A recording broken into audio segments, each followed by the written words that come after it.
Hello everyone, welcome to our YouTube channel EduExcel powered by YAC EdTech Private Limited, and I am your physics mentor Rohan Kumar Singh. I have completed my BTech in electrical engineering. Also, I have a certification from IIT Bombay under QPCEP. Again, I am the author of The World of Physics, Exploring the Laws That Govern Our Universe. You can find this book on Amazon, and just it is a part of my research. And when you are going to just read this book, you are gonna love with physics. So 7 years of teaching experience in which I have taught thousands of students, जिसमें कि अभी IIT NIT and NEET में भी best colleges में भी students हैं. And contribution जो है फिजिक्स के लिए बहुत ज्यादा रहा है. पिछले 7 सालों से ज्यादा मैंने दिया है. Again, I have cracked MIT. Also, I have worked as a research analyst in IIT Madras. So, last topic हम लोगों ने डायमेंशन एनालिसिस कंप्लीट कर लिया था और variety of dimension like homogeneity as well as conversion of dimensions ये सब complete कर रखा था. सो स्टार्टिंग अब हम लोगों को स्टार्ट करना है errors in measurement. Errors in measurement बात आती है एरर्स बोले तो गलतियां. तो जब आप इस दुनिया में एग्जिस्ट कर रहे हैं, in this world, in this earth, तो कोई भी ऐसी चीज नहीं है जो आइडियली एग्जिस्ट करती है. इंसान आइडियली एग्जिस्ट नहीं करते, पेड़ पौधे आइडियली एग्जिस्ट नहीं करते. तो फिर हम हमारे थ्रू किए गए सारे के सारे प्रैक्टिकल्स एक्सपेरिमेंट्स कैसे आइडियली एग्जिस्ट कर जाएंगे? कहीं ना कहीं तो गड़बड़ी आएगी. अब वो गड़बड़ी किन किन चीजों में हो सकती है? या तो जो सराउंडिंग एनवायरनमेंट है वो सही नहीं बैठा. दूसरा, जिस चीज के थ्रू हम मेजर कर रहे थे वो करेक्ट नहीं था. तीसरा, जो एक्सपेरिमेंट करने के लिए हम हमेशा एक चीज यूज करते हैं, that is the sharp observation. Word होती है शार्प ऑब्जर्वेशन. अब ये ऑब्जर्वेशन तुम्हारा अगर इनकरेक्ट है, लाइक जहां तुम्हें 5.7 मानना था, अब तुम्हारे मायोपिया हाइपरमेट्रोपिया किसी भी वजह से वो 5.7 नहीं, वो 5.3 पे रुक गया और तुम्हें लगा कि वो 5.7 है. तुमने एक्सपेरिमेंट गड़बड़ कर दिया. ठीक है. कभी कभी क्या होता है कि सब्सटेंसेस जो कि हम यूज कर रहे हैं उस एक्सपेरिमेंट में, उसकी वजह से भी गड़बड़ आता है. खैर, तुम लोगों ने ये अपर मेनिस्कस लोअर मेनिस्कस जैसी चीजें नहीं पढ़ी होंगी. जब तुम पढ़ोगे तो तुम्हें पता चलेगा कि जब हम एक long pipe tube like structure में वाटर डालेंगे तो वाटर का जो है लोअर मेनिस्कस टाइप स्ट्रक्चर होता है. फिर तुम्हें लगेगा कि नहीं भाई, ये तो इतना चला गया, अब इतने पे आना चाहिए था. तो उसकी वजह से भी बहुत सारे एरर्स हो जाते हैं. तो एरर्स जो हैं वो हमारे इस वर्ल्ड में अलग अलग वैरायटी ऑफ फॉर्म्स में एग्जिस्ट करते हैं. ओके. सो अगर एरर्स नहीं होते तो मैक्सिमम सारे के सारे बच्चे आईआईटीज में चले जाते. पर ऐसा पॉसिबल नहीं है. अगर सारे के सारे बच्चे आईआईटी में चले जाते तो आईआईटीज में सीट किसको मिलती? किसी एक को मिल पाई ढंग से सीट तो. Okay. So, starting at our topic, errors in measurement. Errors and uncertainties are inherent in the process of making any measurement, and in the instrument with which the measurement are made. The study of error important as a step in finding way of reducing them, and also as a means of estimating the reliability of final results. The accuracy and precision of measuring instrument depends upon its design, proper selection, material. जैसा कि मैंने बताया, जो मैंने कह दिया वो English में ट्रांसलेट करके यहाँ लिखा हुआ है, कुछ अलग नहीं लिखा हुआ. मैंने तुम्हें बता दिया किन किन रीजंस की वजह से एरर्स आ सकते हैं. Now moving to the next, classification of error. Error कितने टाइप के होते हैं? ठीक है. एक होता है systematic error. What do you mean by systematic error? आखिर क्या होता है सिस्टमैटिक एरर? सोचना है, समझना है. देखो, सिस्टमैटिक एरर, तुमने क्या किया जब तुम एक्सपेरिमेंट शुरू कर रहे थे, इन द स्टार्टिंग जो सिस्टम वहां पर था, जो प्रॉपर एनवायरनमेंट था, अरेंजमेंट था तुम्हारा, वो ही गलत हो गया. अब वो गलत हो गया तो उसकी वजह से जो उसके अंडर टर्म्स में एक्सपेरिमेंट कंप्लीट होता चला जाएगा. जब वो ही गलत है तो आने वाली सारी चीजें, उसके आने वाले सारे रिजल्ट्स गलत चले जाएंगे. तो this is a systematic error. फिर आता है random error. Random error, randomly, just like नाम से ही समझो, रैंडमली एरर. हमें नहीं पता कहाँ एरर हो रहा है, हमसे एरर हुआ कि मेजरमेंट में एरर हुआ कि सिस्टम से एरर हुआ कि आउटकम ही एरर था कि क्या ज्यादा ले लिया क्या कम लिया, हमें नहीं पता। That is a random error, कुछ भी हो सकता है, कुछ भी हो सकता है। एग्जाम्पल, मतलब इसको कैसे रिजॉल्व करते, लेट से हमारे पास A1 A2 A3 ऐसे कर करके AN तक डिफरेंट ऑब्जर्वेशंस होंगे। क्या होंगे? डिफरेंट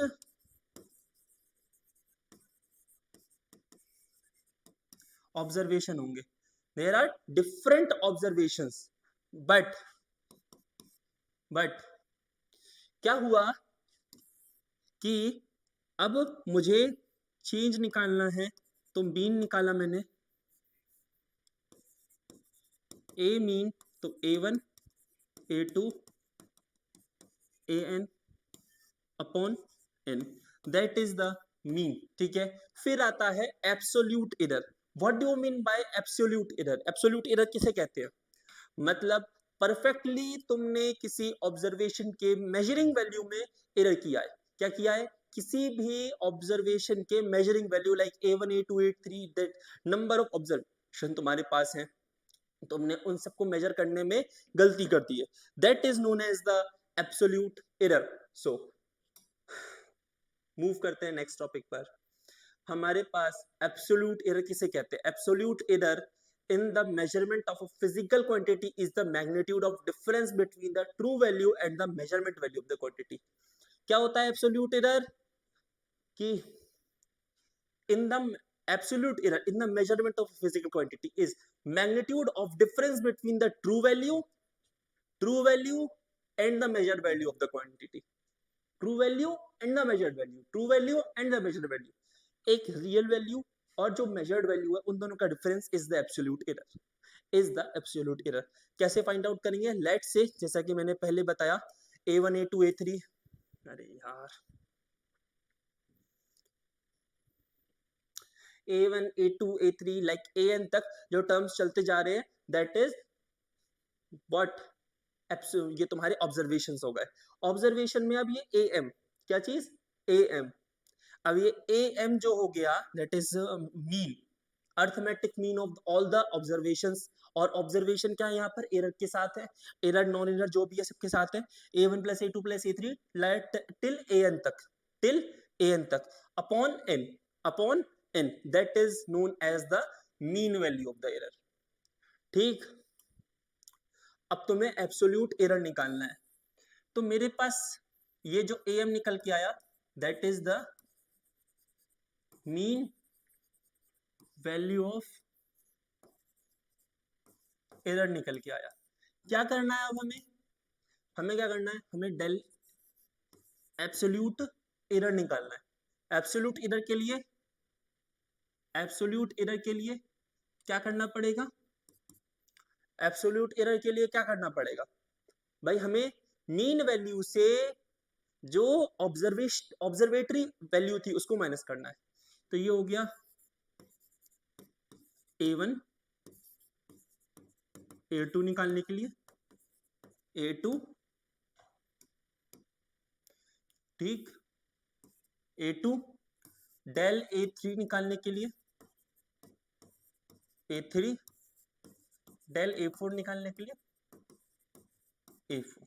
ठीक है, ये सब हो गया। तो ये सब तुम्हारे क्या हो गए? ये जितने भी ये तुम्हारे पास क्या हो गए? A1 del A2 del A3 जो माइनस करके डिफरेंस करके रिजल्ट आया, that is the absolute error. Mean absolute error किसे कहेंगे? जब हम एब्सोल्यूट एरर जो पीछे निकल के आया उसका मीन निकाल देंगे, that is the absolute error, that is the absolute error. ठीक है, मीन एब्सोल्यूट एरर। क्या किया हमने? पीछे जितने भी एब्सोल्यूट एरर आ रहे थे उनका भी हमने मीन निकाल लिया, we got the absolute mean absolute error. ठीक है, अब हमारे पास पहले था mean value of all the errors plus minus mean absolute value. ठीक है, ये क्या करेगा? हमारे पास जो भी रियल क्वांटिटी होगी जो विदाउट एनी एरर की होगी, वो पता इन दोनों के बीच में लाई करेगी। लेट से ये निकल के आता है तुम्हारा, तो A is equal to A M plus minus del A Q पर बार, ये दो वैल्यूज का कॉम्बिनेशन है, A M del A bar, A M del A bar. Late से हम वो जो वैल्यू है जो विदाउट एनी एरर के है दैट इज एक्स, या तो देखो इससे क्या होगा, A M minus del A बार से बड़ा और ए एम प्लस डेल ए बार से छोटा। याद रखना एक चीज, दोनों में डिफरेंस समझ गए क्या बोलना चाह रहा है? ओके। रिलेटिव एरर और फ्रैक्शनल एरर, रिलेटिव एरर और फ्रैक्शनल एरर, ठीक है। फ्रैक्शनल एरर के लिए वॉट एवर द रिलेटिव, क्या करना पड़ेगा हमें, mean absolute error upon mean value, ठीक है, mean absolute error upon mean error, ठीक है, mean absolute error upon mean error, बस बात खत्म। परसेंटेज के लिए इसमें 100 मल्टीप्लाई कर देंगे, so we got the percentage. Easy है, एरर कोई बहुत ज्यादा टफ टॉपिक नहीं है, बट हाँ इससे रिलेटेड जो तुम्हें वैल्यूज आएंगी, इससे रिलेटेड जो तुम्हें वो मिलेगा, एस्पेक्ट्स मिलेंगे, क्वेश्चंस मिलेंगे, वो थोड़े घुमा फिरा के आ जाते हैं, पूछे जाते हैं, एब्सोल्युटली पूछे जाएंगे, क्यों नहीं पूछे जाएंगे भाई, जेई का सवाल है, नीट का सवाल है, एडवांस का सवाल है, क्वेश्चन आते हैं इसी से आते हैं। Error is one of the most important topic which would ask in like तुम्हारा जो भी मेंस हो गया, एडवांस हो गया, नीट हो गया, सबसे ज्यादा पसंदीदा टॉपिक है। एरर को अच्छे से पढ़ के जाओ, नहीं तो फिर गड़बड़ कर दोगे। और खासकर तो ये दो टॉपिक जो है, सब टॉपिक्स, रिलेटिव एरर और परसेंटेज एरर, ये बहुत प्यारे टॉपिक है, बहुत ही पसंदीदा टॉपिक है, लविंग टॉपिक है जेई के लिए। एरर्स इन सम और डिफरेंस, लेट एक्स जो हो गया वो a प्लस माइनस बी है, that is a plus minus B.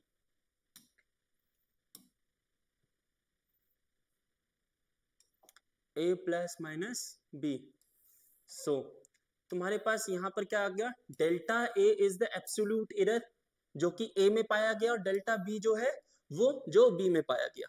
अब x plus del x, x plus del x, ठीक है, डेल एक्स क्या हो गया, दैट इज डेल एक्स क्या हो गया, दैट इज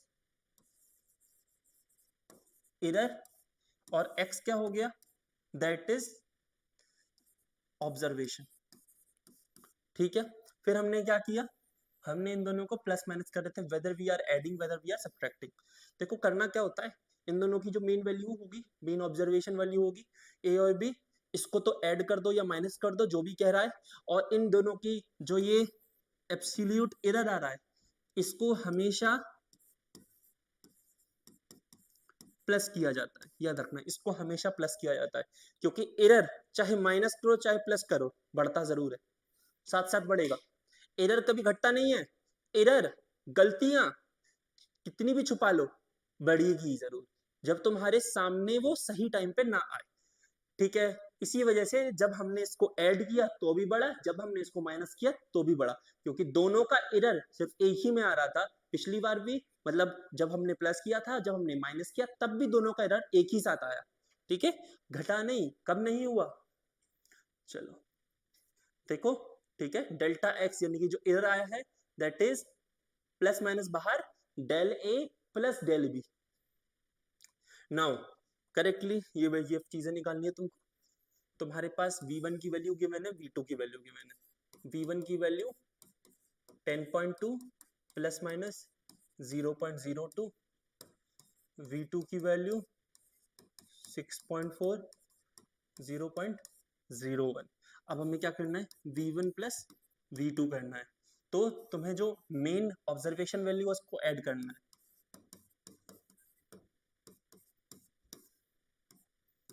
प्लस माइनस मैंने बता दिया, ये जो एब्सोल्यूट एरर निकल के आ रहा है इसको भी तुम्हें क्या करना है, ऐड करना है। कितना आएगा 16.6 plus minus 0.03, v1 minus v2, तो v1 माइनस v2, ओके, क्या कर दिया हमने 10.2 6.4 प्लस माइनस नहीं, हाँ तो प्लस किया जा रहा है सिर्फ 6.4 है ना, ठीक है, तो हाँ, अरे दो वैल्यूज है, दोनों को माइनस करना है सॉरी। तो इनकी जो मेन ऑब्जर्वेशन उन दोनों को माइनस करो, 10.2 माइनस 6.4, और मैंने जैसा कि बताया इनका जो एब्सोल्यूट एरर होगा उसको सिर्फ और सिर्फ प्लस किया जाएगा, 0.02 प्लस 0.01, माइनस करो 8, 9 में से 6 क्या 3, प्लस माइनस 0.03। ठीक है, क्वेश्चन इजी था, प्लस माइनस ही तो करना है, कौन सा तुम्हें, अब तुम्हें मैं 6th क्लास की चीज तो सिखाने नहीं वाला कि सर इसे क्या कहते हैं, मल्टीप्लाई कैसे करते हैं, प्लस कैसे करते हैं, माइनस कैसे करते हैं, अरे सर डेसिमल का एडिशन सब्ट्रैक्शन बता दो, वो तो आता ही नहीं, वो तो हमने सीखा ही नहीं, तो भाई पीसीएम क्यों लिया तुम लोगों ने जब सीखा ही नहीं है वो तो। चलो, एरर्स इन प्रोडक्ट, हमने क्या किया, ए और बी को मल्टीप्लाई कर दिया, where A is sum of about A plus minus del A और B is B plus minus del B. Okay, so इसको हमने ऐसे लिखा, x को कॉमन ले लिया,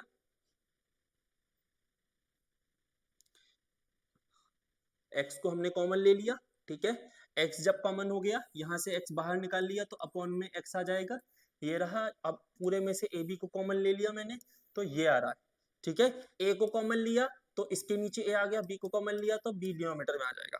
अब क्या है कि because x is equal to A B तो ये दोनों कट जाएंगे, फिर हम इन दोनों इसको और इन दोनों को कंपेयर करेंगे, तो 1 प्लस माइनस मल्टीप्लाई करके देखा, अच्छा जब हमने इन दोनों को मल्टीप्लाई किया तो ये ऑलरेडी एरर में, एरर का मल्टीप्लाई भाई बहुत छोटी वैल्यू होगी तो ये नेग्लिजिबल माना जाएगा, फिर हमारे पास आता है ये से ये कट गया, देन डेल एक्स, ठीक है, del X by X is equal to plus minus del B upon B del A upon A, ठीक है, सीधी सीधी है बात, ठीक। फिर क्या लिख रहा है, ए बी, ये बहुत छोटा है जिससे कि हम नेग्लेक्ट कर देंगे, एंड देन दिस वन, कोई बहुत कॉम्प्लेक्स नहीं है, ठीक है, और हमेशा याद रखना एरर्स को हमेशा ऐड किया जाता है, कभी भी सब्ट्रैक्ट मत कर देना, दो ऑब्जर्वेशन है दोनों का तुम्हारे पास अलग अलग एब्सोल्यूट एरर मिला, कभी माइनस मत करो, हमेशा ऐड करो, चाहे मल्टीप्लाई करेंगे, डिवाइड करेंगे, प्लस करेंगे, माइनस करेंगे, एरर बढ़ेगा क्योंकि वो दोनों के साथ था, ठीक है, दोनों के साथ था।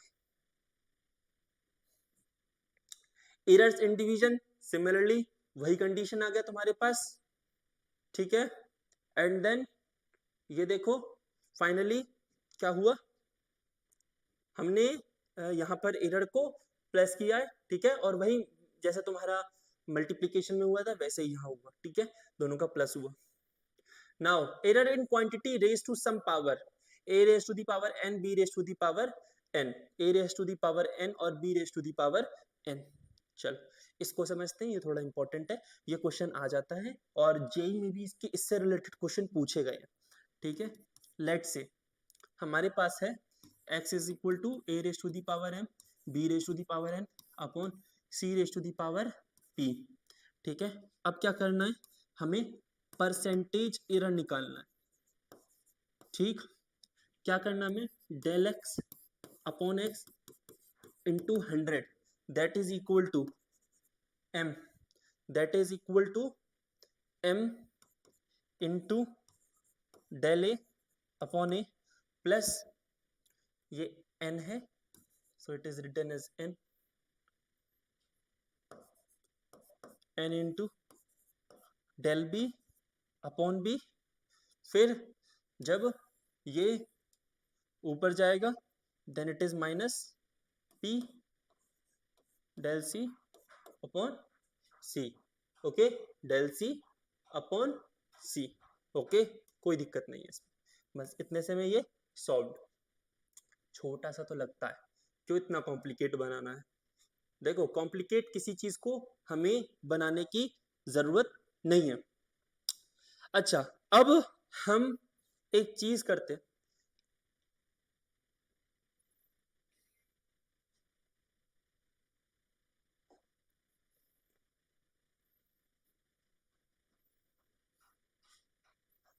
अब देखो हमने एरर पढ़ लिया, ठीक है, अब एक क्वेश्चन कर दे, बहुत अच्छा क्वेश्चन है, जो find out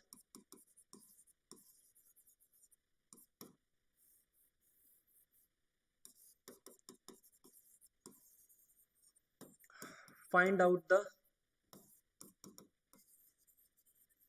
percentage error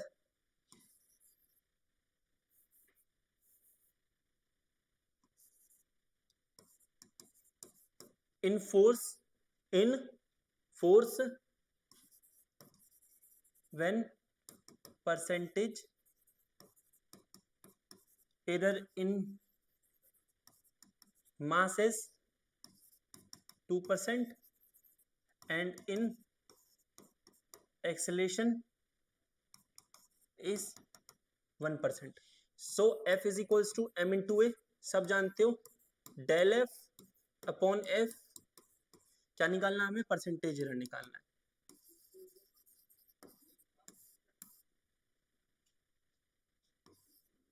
that is equal to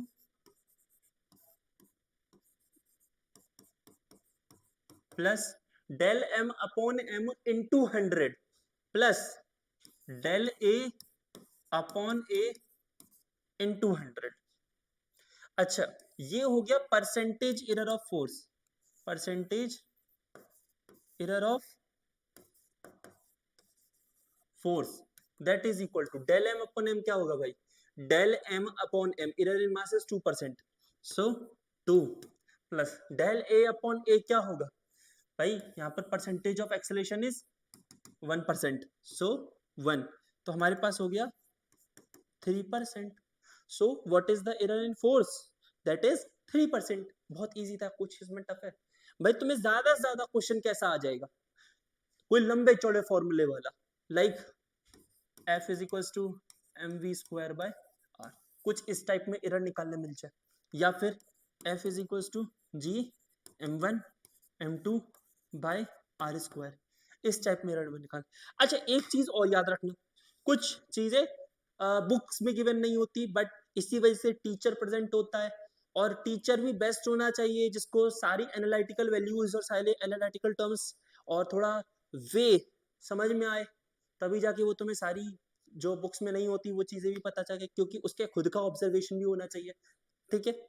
सो सुनना ध्यान से, एरर जो है वो सिर्फ और सिर्फ वेरिएबल टर्म्स में दिख सकता है, कांस्टेंट टर्म में नहीं दिख सकता। जैसे कैपिटल जी जो है वो एक यूनिवर्सल ग्रेविटेशनल कांस्टेंट है। What is capital G? Capital G is universal gravitational constant, so error नहीं है उसमें, हम उसे एरर नहीं, उसमें एरर काउंट नहीं करते हैं, क्योंकि वो जो वैल्यू है, जैसी भी वैल्यू है, वो एक परफेक्ट वैल्यू है। कैसी वैल्यू है?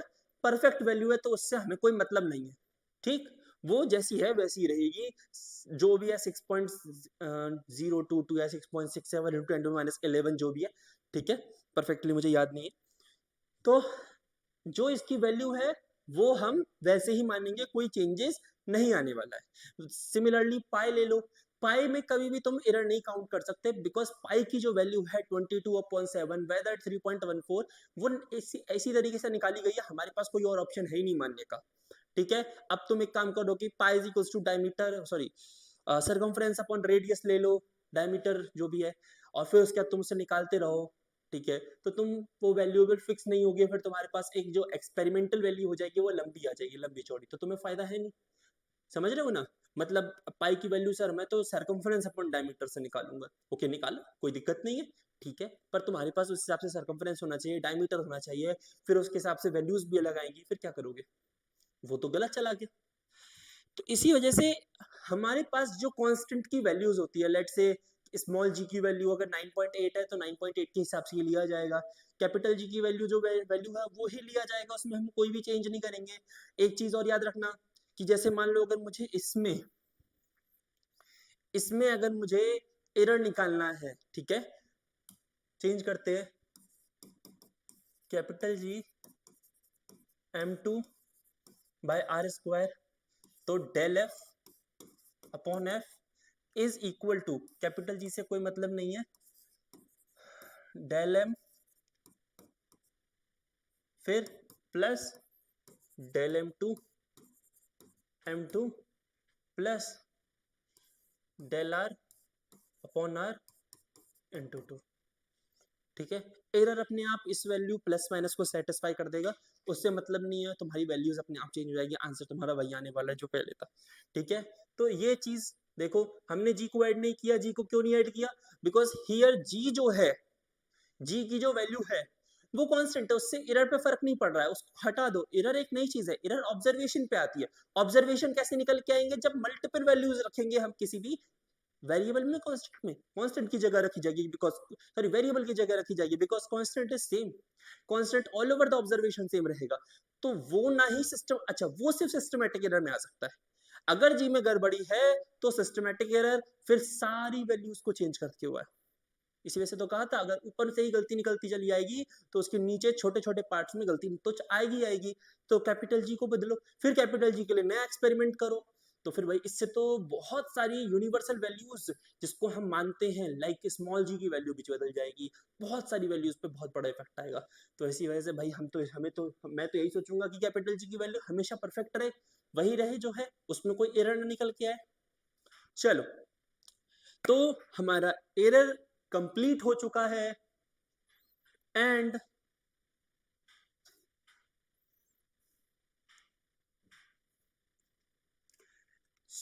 हमारा एरर कंप्लीट हो चुका है। अब तुम्हारे पास यूनिट एंड डायमेंशन का ये एक लास्ट प्रोस्पेक्टिव था जो कि कंप्लीट होना था, कंप्लीटेड। अब हम इसके बाद एक क्वेश्चन सीरीज लेके आएंगे जिसमें एरर वेदर इस पूरे यूनिट एंड मेजरमेंट से रिलेटेड जितने क्वेश्चन हो सकते हैं वो सारे के सारे क्वेश्चन, जितने मैक्सिमम क्वेश्चन हो सकते हैं वो सारे के सारे क्वेश्चन हम लोग करवाएंगे। सो चैनल पे बने रहना, एज वेल एज नोट्स अपने डेली मेंशन किया करो, डेट वाइज मेंशन किया करो। एक दिन ऐसा निकालो, रिवीजन करना बहुत इंपॉर्टेंट है, बिकॉज हफ्ते में एक दिन ऐसा जरूर होना चाहिए तुम्हारा रिवीजन का। अगर रिवीजन नहीं हो पाएगा, जेई में सबसे बड़ा पावर पता है क्या बनता है, रिवीजन बनता है। जिसकी जितनी ज्यादा बेस्ट रिवीजन होगा उसका उतना ज्यादा अच्छा पेपर जाएगा मेंस और एडवांस का। एडवांस में तो खैर रिवीजन ही सबसे बड़ा रोल प्ले करता है, मेंस में फिर भी क्वांटिटी थोड़ा बहुत रोल प्ले कर जाता है। अगर क्वालिटी नहीं होगी क्वांटिटी के साथ साथ तो भी दिक्कत है, परसेंटाइल में डिफरेंस आ जाएगा। वैसे इससे भी रिलेटेड एक इंफॉर्मेटिव वीडियो जरूर बनाएंगे। Okay, thank you all of you. और हाँ, सब लेक्चर के नोट्स तुम्हारे पास अच्छे से प्रेजेंट होने चाहिए। ओके।